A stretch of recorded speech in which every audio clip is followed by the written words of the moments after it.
So Okay. everybody should get a note to say that I am now recording. Thank you. Okay. Afternoon, everybody. Thanks for taking time out of your lunch, or if you're eating your lunch. Thanks for attending to listen to me talk about estimates and readiness levels in particular.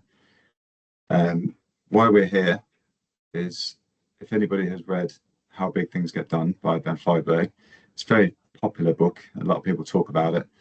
Is that lots of projects tend to overrun, both in cost and schedule. So if you look at that, pretty much all projects out there, whether it's energy, public services, technology, defence, they all tend to overrun. And whilst we are trying to tackle that with new ways of working, such as using data, including AI techniques, we still need estimating. And what we're going to do is go through a lot of the problems that we experience, how we currently do things and why, and recommend some actions and what we could do about it. So one of the things is that a lot of historical data that's captured in this through this research could be used to project future project estimates, which if you look at it from this Friedman curve, what we ideally want is a project estimate as one versus the y-axis project final cost in an ideal situation. But the research suggests that we are potentially either underestimating or overestimating and resulting in a project final cost greater than expected.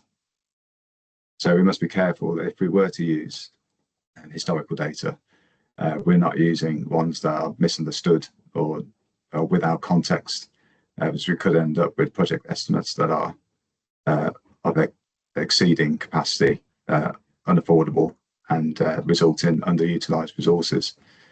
So it's quite a complex problem. So a bit about me. My name is Jareth Reeves. I'm founder of Kaleido. I've been estimating since I left college. Went to uni, distant learning later on in life. And I'm a specialist in cost estimation and risk analysis, working on major project delivery for probably the last decade. I've come up through small organizations in manufacturing into tier ones, public sector, across different domains. Currently working in defence in particular and nuclear. So what is the problem or the opportunity? What I define readiness as is an evaluation of an estimate's preparedness to perform its intended function under real-world conditions. So why do we need it? With all project sanctions or any decisions, we need to base it on something. And we need to make sure that our estimates are fit for purpose and that we tolerate different levels of uncertainty at the various life cycle stages. So currently, we assess projects as at their level of maturity. Sometimes this is referred to as estimate maturity, but more often than not, we're actually assessing what is informing the estimate rather than the estimate itself, if that makes sense, such as the project scope and the completion of those deliverables by assigning classes or percentage of engineering work done.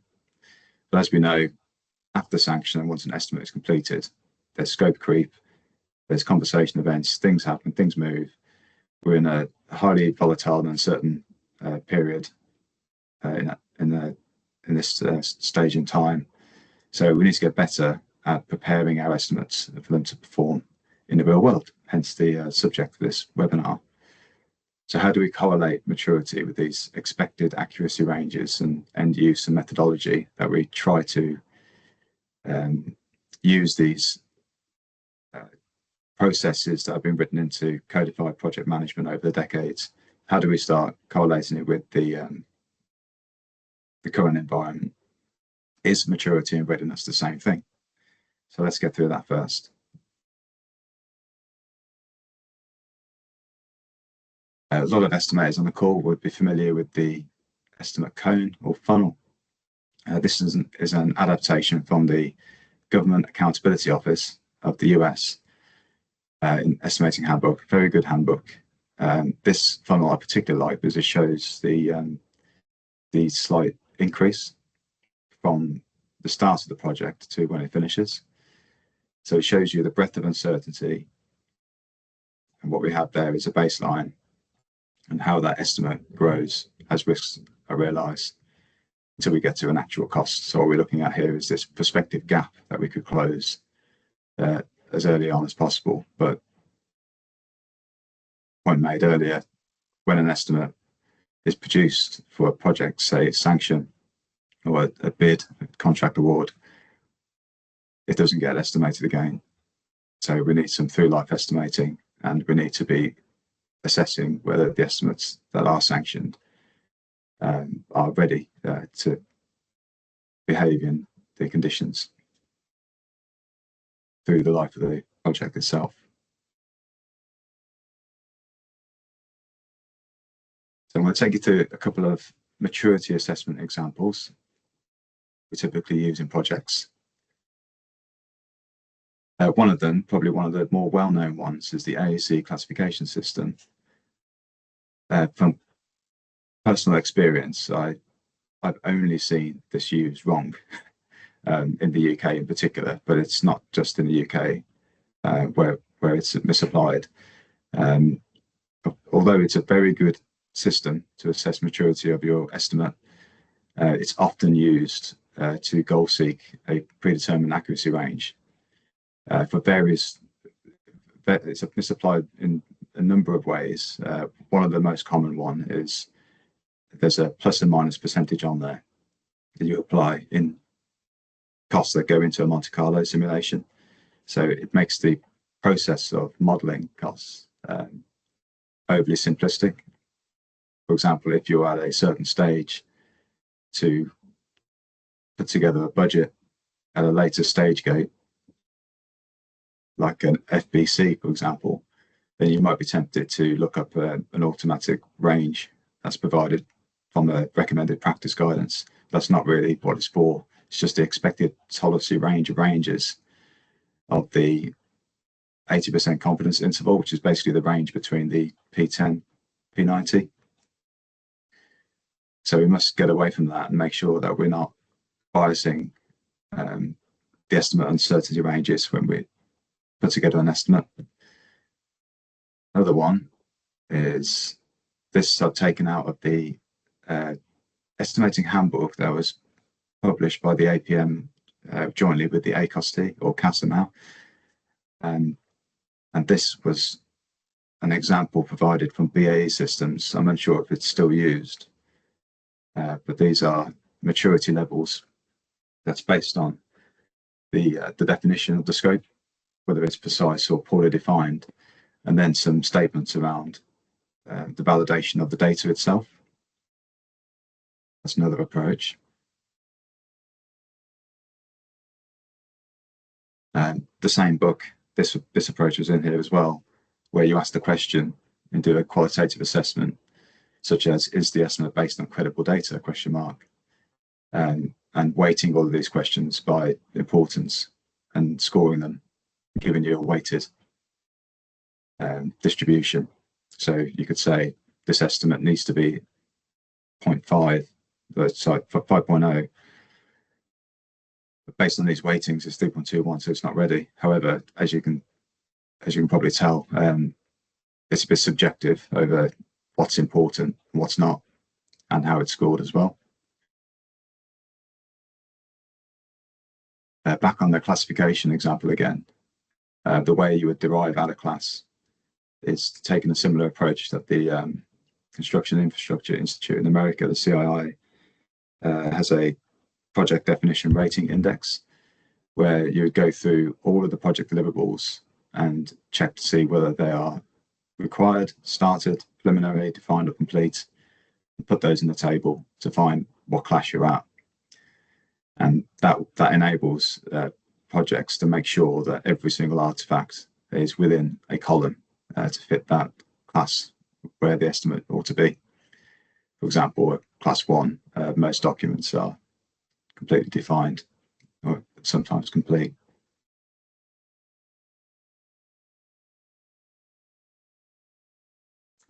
So the limitations of the maturity assessment is that it focuses on documentation over the quality of the estimate itself. It's quite a binary assessment where it's an evaluation that is oversimplistic in its scoring and has a limited evaluation of the underpinning assumptions or methodology of the estimate itself. It's also not tied to risk or uncertainty, although it does encourage the misapplication of the classification systems that I discussed earlier. So we've got no built-in feedback or iterative improvement either. So it's just why we continue to do the same thing. And I believe it's also disconnected from real world performance, which I'll get to near the end.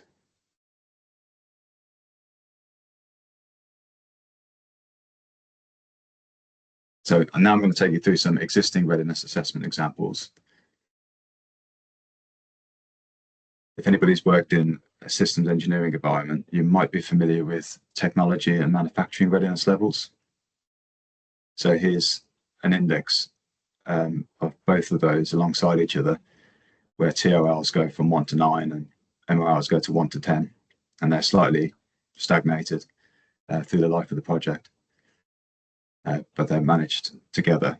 They were pioneered by NASA and Toyota more recently, I'd say a couple of decades ago now.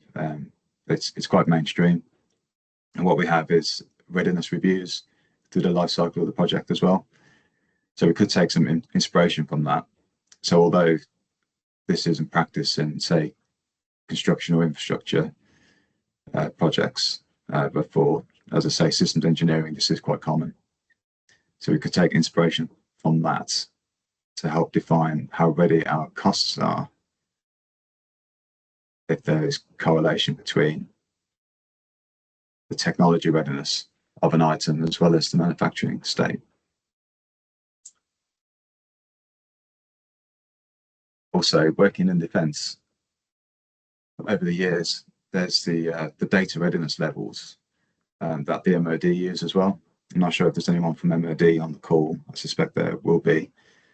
So you ought to be aware that there's an index of 1 to 9, and I've been using it for years for both assurance and building it into basis of estimates for scrutiny from cost analysis and assurance service and so on. This is a snippet that I took out of a ACOSD webinar from a few years ago, which gave us a simple one-liner for each of the criterions from 1 to 9. So what we're looking at here is the low-level readiness is a single source SME opinion. Could it be the estimator himself or project manager or whatever? And those go up in levels of readiness. When we get more people involved in it, we go for the Delphi method and have workshops and so on. And then it goes from subjectivity to objectivity, where we have historical analogous actuals. Then it goes into well-supported estimates from industry. And that's where there's a sort of pivot where it goes from internal estimating to estimates informed from industry with contractual conditions. So we'll go into 6 and 7 being around detailed workings from industry and bids. And then finally, an 8 would be the contract quality offer or quotation or bid, and then it's good to go. So the way this is used is at different stages of business cases, such as SOC, OBC, FBC. Scrutiny would expect an aggregate of the costs to be at a certain level.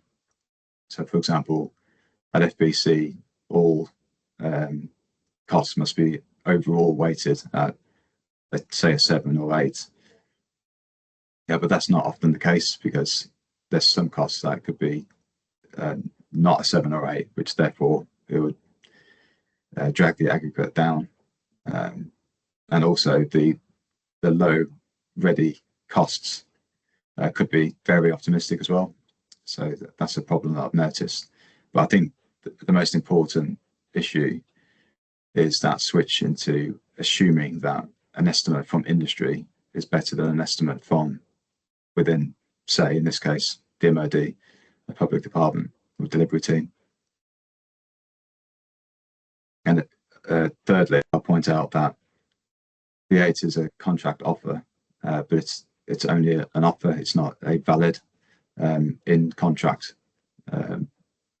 cost either.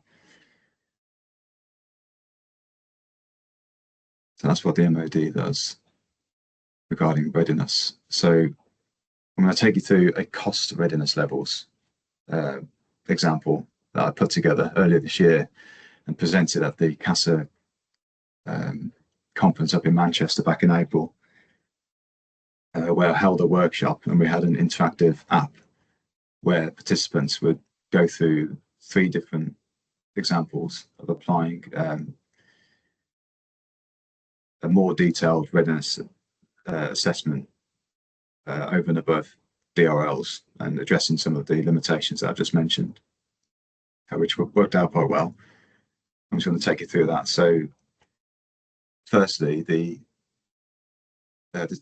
hypothetical project that I created was this next generation semiconductor manufacturing facility. It was a US mega project, and it consisted 2 major projects in the program, and they're very distinct from each other. So overall, fairly low TRL, basing on the manufacturing and process equipment, which is systems engineering, and the other project being the building and infrastructure. So that's why there are 2 distinct packages. The scenario was the project director wasn't happy with the estimate, and they wanted to use classification ranges to get the number at a certain level that they wanted. It does happen quite a lot, unfortunately. And it's got a lot of government involvement in this project as well. The US taxpayer is fitting up half of the bill. I think this was being built in Texas. The semiconductor facility itself is pioneering a 1 nanometer semiconductor, which doesn't exist yet, so it's still at TRL 5. There's a similar facility in Texas. I think it's owned by Samsung, who develop 2 nanometer semiconductors. So this kind of next gen technology is going to be a key enabler for quantum computing and all that sort of stuff. So it's of high interest for the nation, hence its involvement. And what they want is a single turnkey EPC with cost plus incentives, very typical type of contracting. So we're going to apply the readiness framework to this and see how we get on. So firstly, I took the workshop through a simple approach, very much like the DRLs, except I took out one of the limitations of it, which was the contract commercial side of things. And it's more or less based on the fidelity of the data and the estimate build itself, going from rough order magnitude to developed accuracy to high confidence and validation. So the rough order magnitude stuff, if you remember the DRL table earlier, is quite similar. Expert judgment, analogies, conceptual, scope definition, and so on. And then the next group, documented methodologies, risk assessments, and then finally, engineering data, actual basis, validated results. So there was a couple of MOD people in the room that were already familiar with DRLs, but most of them in the room have never done a readiness assessment before in their project, and they were able, through reading all the materials that I had in the handouts and so on, and the interactive app that they used, we collected the data and found that there's convergence that even in an hour's workshop, everybody could basically agree that the building and infrastructure project is more ready than the other. with those, just a couple of people, outliers there. So to go to the next level, we extended the index to a schema, which basically moves it just from the 1-column approach to 5. So we had a 9-row index and a 5-column schema for the method, which again, this is just a very high level overview. So it's just looking at not the individual criterions, but the 3 groups.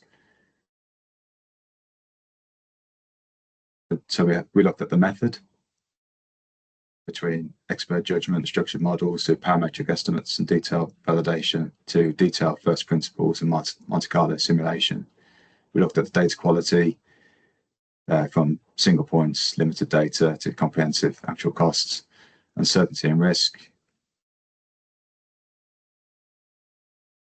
benchmarking, and contract type alignment as well. And the results for that were just as interesting. And this is what the schema looked like. And when the results came in, blue being the building and infrastructure project sub-project, and the red being the manufacturing process equipment. So again, whilst we agreed the one project was of low readiness, we were able to pinpoint what was driving the low readiness, which was the data quality and the lack of benchmarking. Whereas the drivers for the higher readiness for the building and infrastructure project was driven by the contract type, because the contract type was a target risk sharing contract, although the method was based on mixed approaches and the data was reliable for the major cost elements, but not all of them. CRR5. So we were able to make informed decisions and communicate what this means. I'm going to go into a list of what it means in a minute, but you can imagine from looking at this, it would enable some good conversations. What we could do with it is make sure that there's a go, no go at a certain stage gate, or there's some sort of readiness review similar to the TRL, MRL approach, where at that readiness review, you don't proceed unless all these dots are in a certain column. But I found it to be a good approach to help modulate the estimate, break it down, so you could get a bit of transparency and forward actions, which otherwise could be buried in assumptions and quite difficult to resonate and create something like this. These are a couple of things that we could have on a dashboard to tell you, or a director, how ready their project is to go. So, for example, the building infrastructure on these 5 criterions, each one of them are more ready than the manufacturing process equipment. But again, it's just another way of looking at this data using a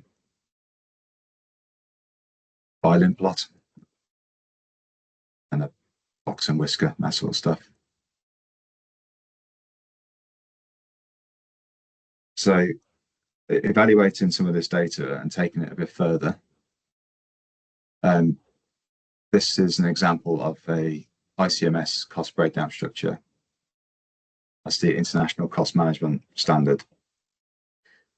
With the it's basically a bill of quantities for both of the sub projects, and we're able to assess the readiness at the work package level or even line item level. So we're able to forensically analyze what is the drivers of low or high readiness. And if we do this, we'll be able to pick out ones that could be quite uncertain, because uncertainty will be correlated to how ready those estimates are.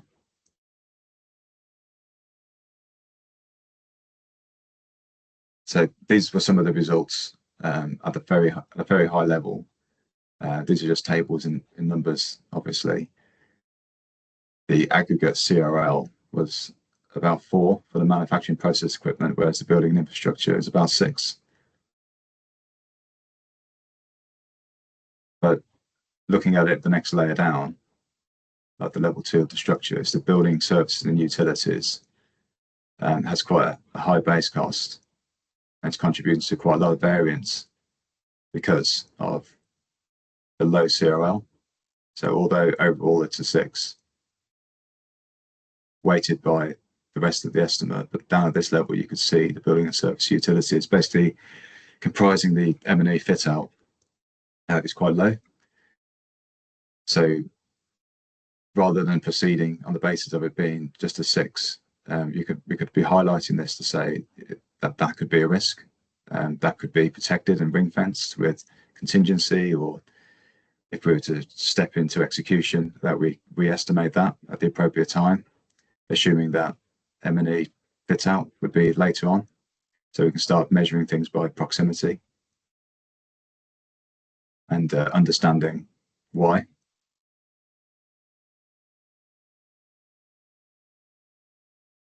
What else have we got here?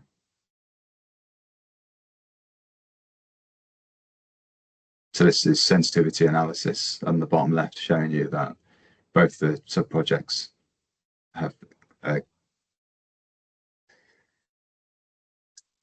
basically it's saying the same thing. 77% of the whole cost for the building is actually quite low readiness there, 77%. So it gives the estimator an indication on what to action. Not just the estimator, but perhaps the reviewer who's doing the assurance. And then looking at the QRA outputs down here, looking at the percentiles in P10 intervals.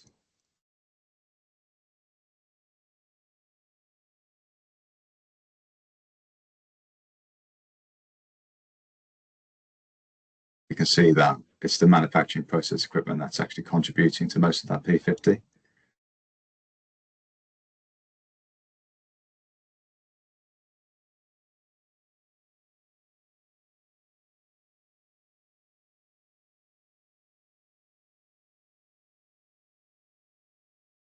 So if we was to put that into our project plan, this is a plan on a page for both the sub-projects, blue being the building infrastructure and red being the manufacturing process systems.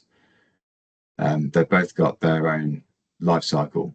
So we're going through the REBA life cycle for construction and the system readiness reviews and design reviews. At the bottom there, we've got TRLs and MRLs aligned at the bottom as well, with key readiness review points highlighted in red. So we've got PDR there, FDR, FRP decision.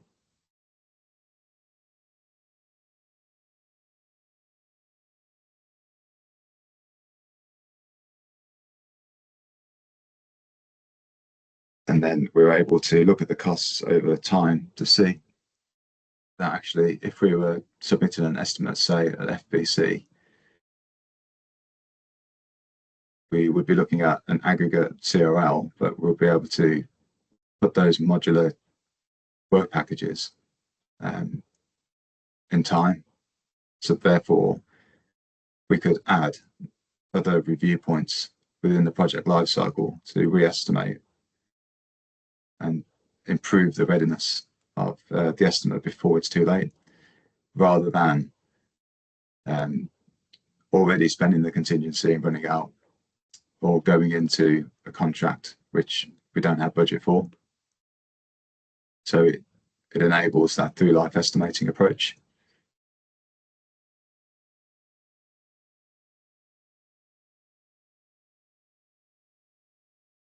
So I've taken you through all of the existing practices for maturity assessments and some of the existing ones for readiness, followed by the workshop and the theoretical process that's developed for the hypothetical case study, what we've learned is that when we just apply maturity, we find that it just measures the completeness of the project definition and documentation, whereas readiness evaluates how prepared the estimate is to actually perform in real-world conditions.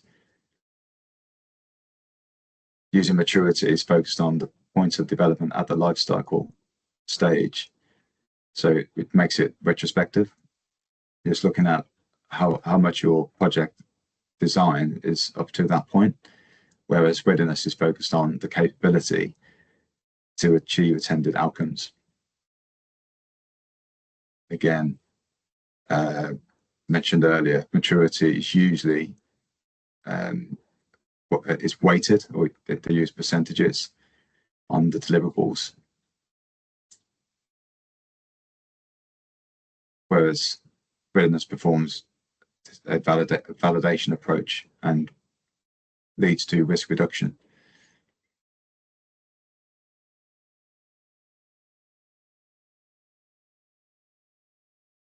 A maturity assessment would capture how much definition has been completed, making the same point again, whereas readiness captures how well the estimate will function in the real world.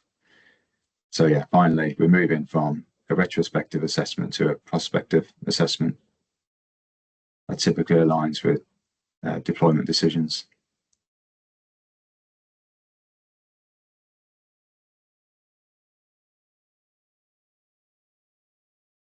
To conclude, the cost readiness levels structure provides a multi-dimensional way to assess the fitness for purpose of cost estimates. We demonstrated at the workshop that with different teams that have never done this before, they could arrive at a consistent CRL level. So it supports the repeatability and objectivity of the method, limiting the subjectivity of uncertainty ranges and the prescriptive ranges I talked about earlier. What we're doing is we're providing a structured pathway for through life estimating, so it allows teams to plan and coordinate with the risk manager on priority areas for reducing uncertainty and risk. In doing that, we're able to identify risks as well, because sometimes if we weren't doing this assessment, we might not truly understand how much uncertainty we're measuring on, let's say, a work package such as M&E further down the line. If we're not assessing how ready the estimate is, but just applying ranges on those activities or cost lines, like a drag and drop sort of fill, we will be missing those conversations. So if we're able to identify what is low readiness, we'll be able to target mitigation strategies.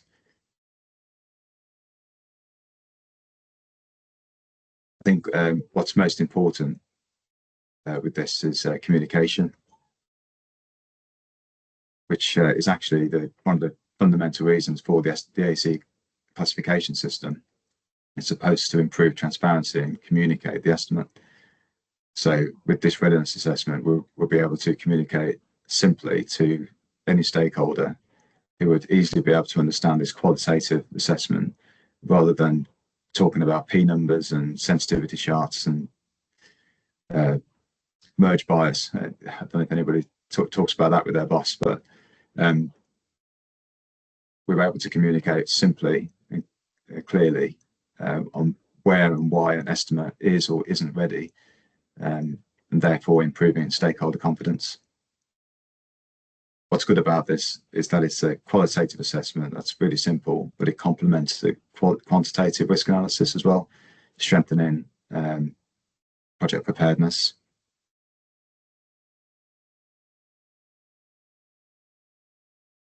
Aligning it with the contract type as well. If we have measured contingency from QRA, we can start enabling risk allocations with a readiness-based approach, which is something that's usually quite tricky. And then finally, a framework this is a framework for labeling cost data that enables a circular approach. What I mean by that is we're able to use historical or analogous cost readiness information for future estimates. So rather than using historical data as it is now, often unclean, not labeled, without context, if we're able to provide context-rich labeled cost data, we'll be able to use that at whatever stage it's in or from, whether it was an assessment on a project that's early on, and your project is also early on, but you can use it because it's at the same readiness level, or projects that in the past have been completed and have had this readiness assessment, rather than just using, say, CRL 9, which is actuals. You can look at how that CRL performed compared to how you assessed it at the beginning of the project or midway, depending on the context or whatever changed. Because sometimes just comparing the original estimate to actuals without knowing, what's gone wrong, you won't be able to make a decision on whether to use it or not. So that brings me to the end of my webinar. So I'm going to open it up for questions. I'll leave it on this page for conclusion, but I was hoping to have a bit of an open discussion if anybody wanted to ask any questions. Or Thank you, Jareth. I mean, there are no questions in the Q&A functionality, but I don't know if anyone has got anything they wish to ask or challenge or discuss. Matthew, I knew you'd be there. How are you? Can you? you're going to have to unmute everybody. Yeah, that's now that's testing my capabilities. Hold on a moment. Or use the audio. While I fiddle, do you want to type the question in the chat or the Q&A while I work out which buttons I need to press? Oh, okay. Well, put it in the chat. Just put the question in the chat and I'll work out what I need to do.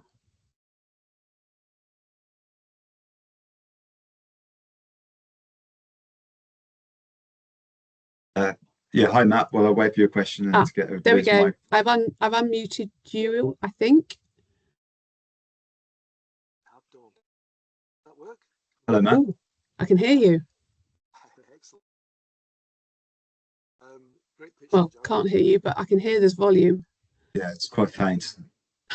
Oh, great pitch there, Jareth. Can you hear me now? Yes. Yes. Is that better? Right. Yes. Yeah, much better. We have the technology. No, great pitch there, Jareth. And I really like how you've gone about looking at maturity and readiness from a number of different angles and weaving into the pitch. And I'm pleased to say that B Systems are still using that maturity chart that you showed a little bit earlier. But I think you've kind of taken it a little bit further, kind of looking at it in terms of the readiness piece. The question I've got to ask was probably on the set piece chart.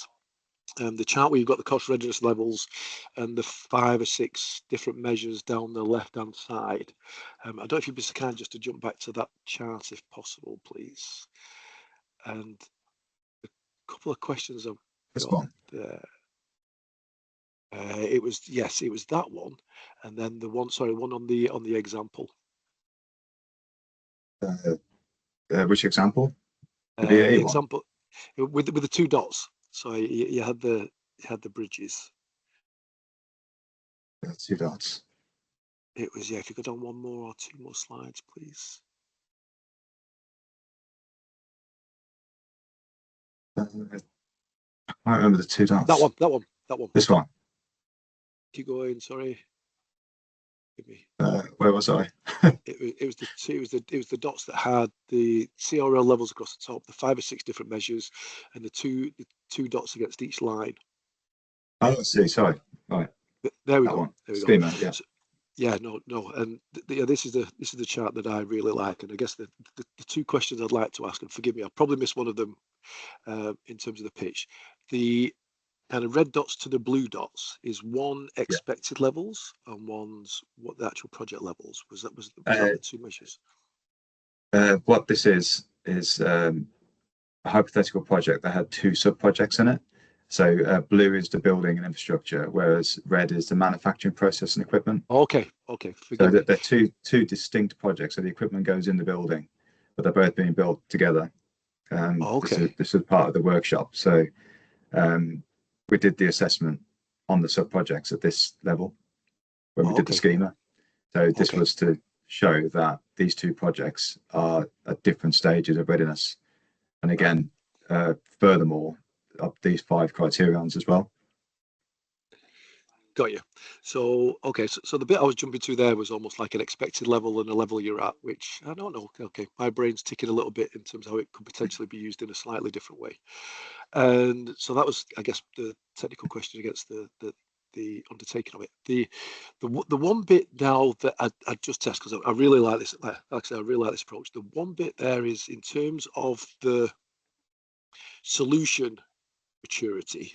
So this is around the cost readiness. How would you link the solution maturity to the cost readiness maturity to kind of give a full picture? Like you say, when you're communicating, talking to the leadership team, it's not just the cost readiness maturity levels and readiness levels, but also the solution maturity. How would you bring those two together?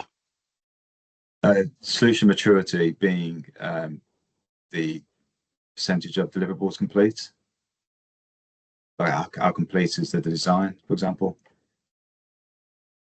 Okay, yeah, because I think I'm coming from an angle where we may have two extremes where you've got a low level of maturity on the technical solution, but a high cost readiness maturity level because of perhaps the estimators have done Okay, loads of great work. but how's the maturity level defined?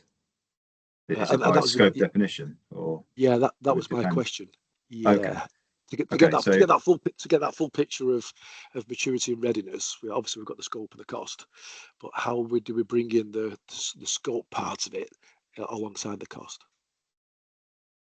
um, well, there's lots of different ways. The thing that's on top of my head at the moment, I'll talk out loud, which is the AEC classification has two characteristics. Is the primary characteristic is the is where is it? I've got it out here somewhere. At the top there, the classes, Yeah, the percentage. So it's expressed as a percentage on how much the project scope is completed. So for class 2, for example, it's something between 30 to 75%, which is quite wide, right? yeah, So um, what I did was try to figure out how I could get even because assigning 9 to 5 classes is quite difficult, but you could break this down to 3 as we do in this example of this. But finding somewhere where this fits into 5 or has some sort of overlap, you could have it as a kind of third characteristic on that classification system. So yeah, if you're using the AC classification system, you've got primary and the secondary being the method, the accuracy range, and the stage gate. The third one could be ranges. So you could find correlation between a class 1 and say CRLs 7, 8. That makes sense. So it's kind of like a range of yeah. readiness against that class. So that's one way of doing it, but it depends how you're doing your maturity assessment. If you're doing it another way by saying we've got a checklist and we've got all of the documents, so we're mature. We've got a plan, we've got a schedule, we've Yeah. got all this stuff. We're ready to go. It's not quite enough, I don't think. But with this readiness assessment, it complements it. You could also look at it from a project controls point of view, like how ready is risk or how mature is risk. You could say, oh, our processes are quite mature. We're ready to go. We've got capability. We're ready to, we've got an operational model and all the rest of it. But how ready is the data in there? I'm actually deliberately jumping out of cost readiness now into other areas as well, because you could assess readiness on schedule and risk as well as cost. Yeah, and that's a great point. And I think that, yeah, that's the point I was almost getting to in terms of that out brief and the briefing to the decision makers associated with projects, how this framework, this great cross readiness framework sits alongside other frameworks then to tell the full picture, and that full picture being the scope maturity levels, the cost readiness levels, and the underpinning readiness levels against the processes that feed the project information. So I take you, as you can tell, Jareth, you give me something to think about here. And yes, I'll let this percolate for a little bit. But great pitch, thank you. You're welcome, Matt. No problem. Thanks for the question. I see a question coming from Sachin. Would you like to ask a question verbally, or would you like me to answer what you wrote there?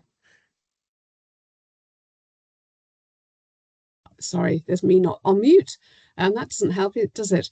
I think if you answer what I've copied into the Q&A or from the chat that Sachin's put in, that would be great. Okay.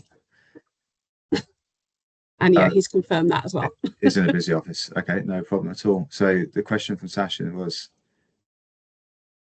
thinking about the practical implications to the analysis, what would the impact of CRL across the project life cycles to the should cost development, delegated authority and development of an estimate with suppliers?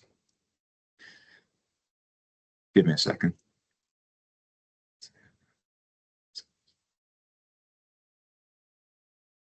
So what would the impact of CRLs across the life cycles have on the should cost development? Okay, well, should cost models typically are done in the feed stage or early life cycle, usually a pre-FBC.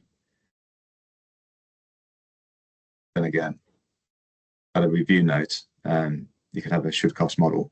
So I've got my MOD hat on now, so I'm trying to keep my answer fairly generic if there's people in different sectors, but if there's a should cost model done at different stages of a life cycle, not just the front end, but say for a review note, which is typically instigated for projects in either a problem or just requiring the next pricing period, another round of funding, basically.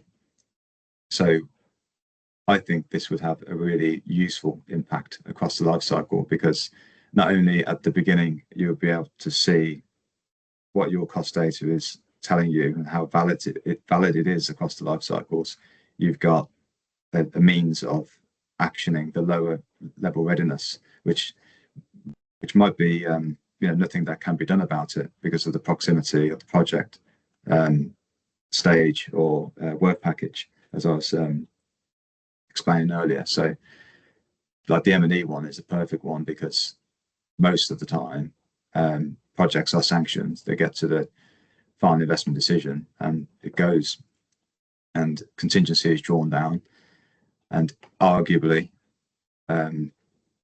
it's just kept as a pot that can be just drawn down on, but it's not actually linked to any of the assumptions from the model that was produced. So that model ends up shelfware, and money is spent, CEs come in. So when it comes to running out of money or getting closer to that next stage or that next work package, which could have potentially been years away from when it was originally estimated, you could have some surprises in when industry develop estimates, as you say, from suppliers. It shouldn't be that much of a shock, but you would have had the plan from the beginning on how prepared the project ought to have been when it comes to that point, rather than waiting for a supplier estimate to come in and realizing it's unaffordable and therefore requires a review note and so on and so forth. So I suspect that you knew the answer to that, but that's a good question. I hope that answered it. Lovely, thank you. There's nothing else in the chat or the Q&A section. Oh no, there's a hand going up. Sirish, hello. Hiya. Great, good to see you. Good to see you both. Thank you. Great presentation, Jareth. Really keen to learn more about it. I had a question, which is kind of a two-part question. One, all linked to correlations, is if your criteria that you use and all of them, are the criteria themselves correlated? So, for example, if you had a CRL of 1, you're not going to get a CRL of 8 in another category potentially because you're too far afield potentially.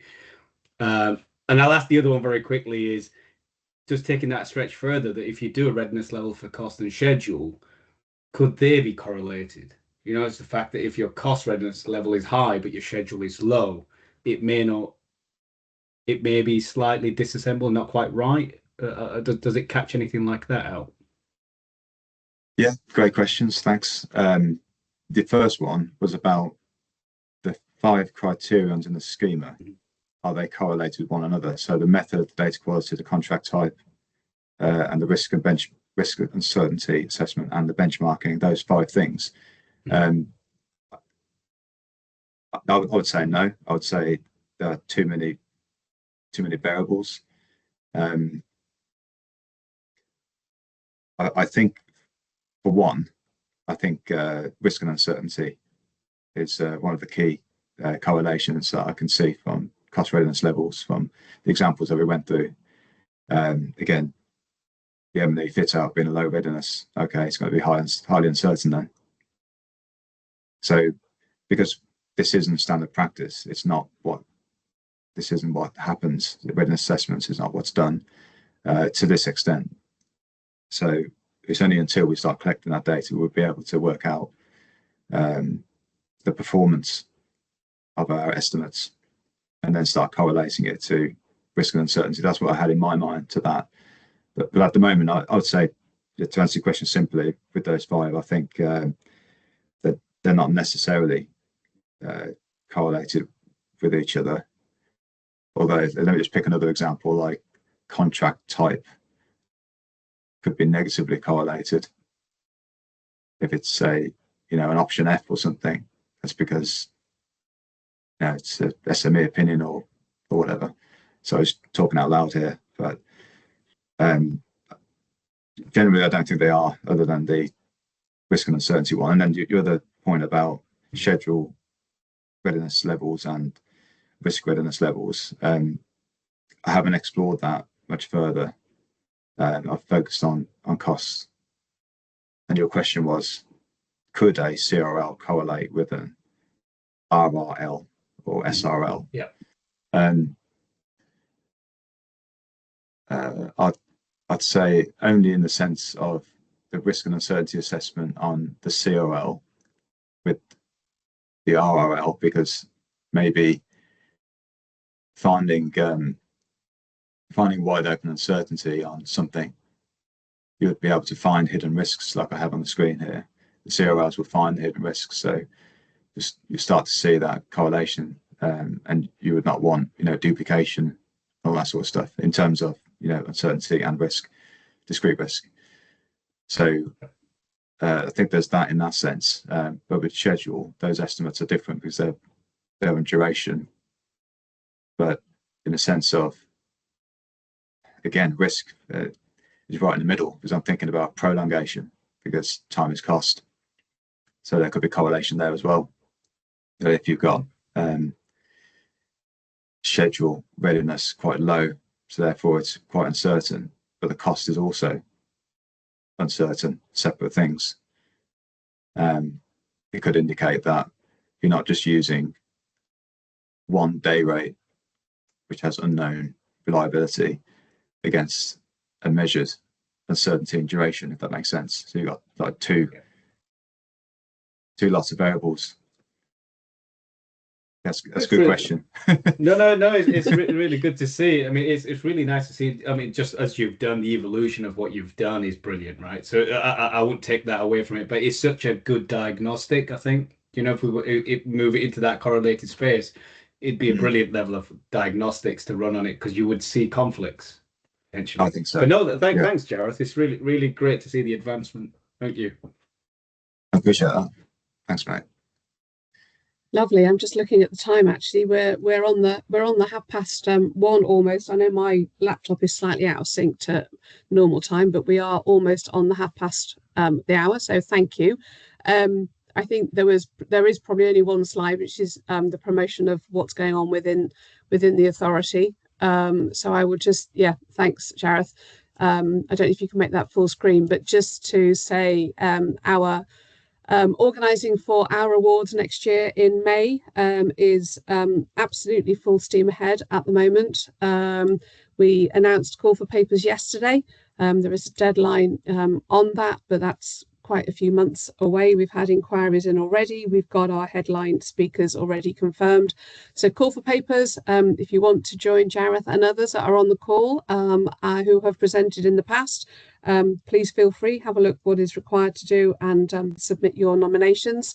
We are also this year holding our awards evening on the night of the first day, so the night of the 13th of May, and we're just finalising those awards. I can say there will be 7 awards that will be available to be voted against, and there are still sponsorship packages available for both the conference and the awards. So if there's any people from sort of companies looking to want to participate and have their company names advertised as helping and supporting us, please come and talk to me.